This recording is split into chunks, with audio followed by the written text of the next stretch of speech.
કિશને મને કીધું હતું ચાલ હેવી રનર છે, આપણે 5 કિલોમીટર નથી ગયા, 3 કિલોમીટર ખાલી 17 મિનિટની અંદર પૂરું કરો.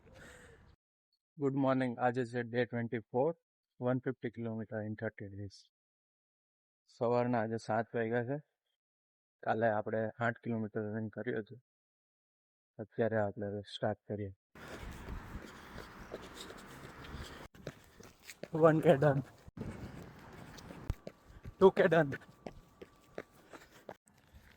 કિશને મને કીધું હતું કે આજે તારો ડે 24 છે અને અત્યાર સુધી તે રન કર્યું છે, સારી વાત છે, પણ હવે આજે તારે 17 મિનિટમાં 3 કિલોમીટર પૂરું કરવાનું છે. ચાલ હેવી રનર છે, આપણે 5 કિલોમીટર નથી ગયા, 3 કિલોમીટર ખાલી 17 મિનિટની અંદર પૂરું કરો. અને આ તમે જુઓ મેં કેટલી મિનિટમાં પૂરું કર્યું છે. તો બસ આજે 3 કિલોમીટર રનિંગ પૂરું કર્યું. ચાલો મળીએ કાલે. બાય.